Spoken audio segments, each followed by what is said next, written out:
I dakle, da se vratimo na magazin Kvart, šta je ono, koji su stvari planovi? Je li to ovo je mesečnik, je li tako? Jeste, mesečnik je, sada nam izlazi novembarski broj za recimo nedelju dana, odnosno 10 dana.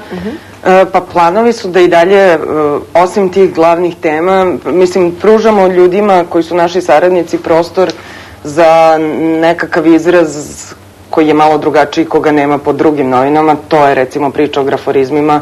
Od ovog broja će nam se pridružiti Aleksandar Manćašev sa svojim nekim viđenjem njegovih margina iz Njujorka.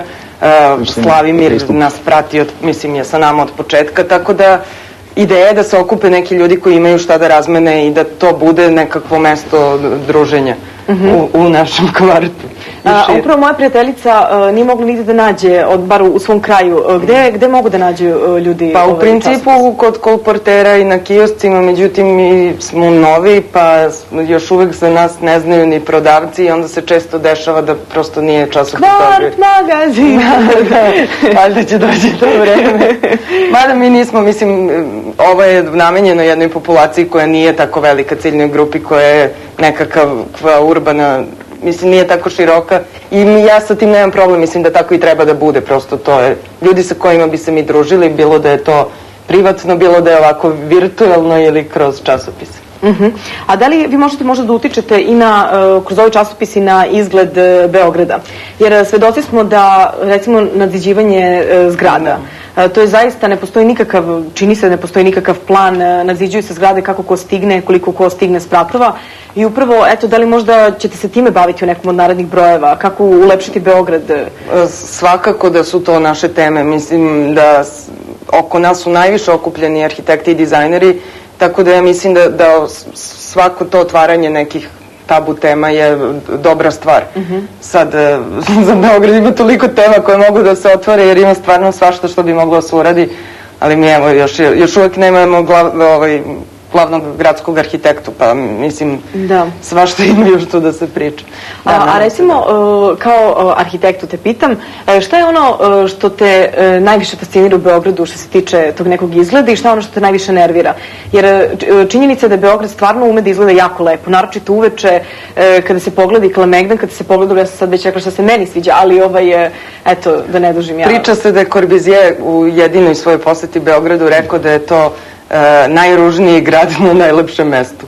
Sada, da li je to istina ili ti isto znaš? Ja sam čuo tu priču, da li je istina legenda ili istina, mnogo bi začudilo da je istina. Da, ali činjenica Beograd nije iskoristio svoje potencijale. Mislim da u ovom trenutku naš najveći potencijal, ne u ovom trenutku, nego jedina stvar koju možda koristimo je da postoji još uvek nešto što se zove duh grada i to je nešto što Beograd razlikuje od drugih gradova. I našta se izvlačimo uvek kad vidimo nešto. Jeste, našta se izvlačimo, ali s druge strane to je takođe nešto što ima uspone i padove. Mislim, Kvart služi da se to malo podigne, da kako Beograd može da iskoristi svoje potencijale u arhitektonskom smislu je jedna mnogo šira tema. Mislim da je to prvenstveno, nažalost, politička tema i da je potrebna volja i grada i države da bi se nešto ozbiljno uradilo. Ovo su sve onako pokušaj na mišiće lični koji ne mogu da donesu sistemski rezultat. Mogu da promene pomalo i da daju nekakvu energiju, ali... To je u stvari ono što te najviše nervira, je li tako? Pa jest, naravno. Mislim, svašta me nervira, ali s druge strane postoji ogromna ljubav svih nas koji smo na kraju krajeva ostali ovde, a mogli smo negde da odemo i koji radimo ovakve nekakve projekte koji nisu komercijalni, nego su...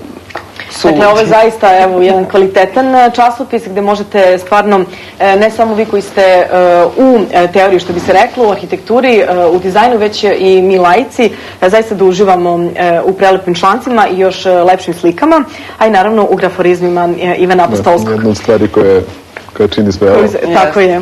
Zaista nešto divno. Dakle, možete naći kod kolportera, magazin Kvart.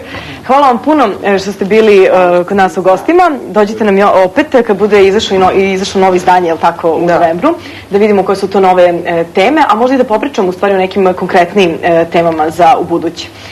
Ivane, tebi želim naravno izložbu uskoro. Hvala puno. Mi ćemo to propratiti ukoliko je budeš imao, a ne sumnjamo da hoćeš. Mogu da iskoristim priliku da ljude pozovem ko je na Facebooku, a verovatno su svi, da se pridruže našoj grupi koja se zove Kvart magazin, gde se diskutuje o svemu i svačemu i najavljuju se novi brojevi šta će u njima da bude. Grupa je otvorena, znači može svako da nam dođe. Dobro. I ako bude nečega vezano za Da, mi potencijalnu izložbu, to će se tako tu biti objavljeno. Da. I uopšte ljudi koji hoće sa nama da sarađuju, mi smo vrlo otvoreni za nove kvartovce i za to da nam se ljudi pridruže. Super. Dakle, rekli smo sve za ovo kratko vreme, a sledeće što nas očekuje jeste muzika. U našoj rubrici Podgrejano slušat ćete Lady Marmalade, prvo u izvedbi La Belle, a onda u izvedbi Christina Aguilera, Lil Kim, Maja i Pink.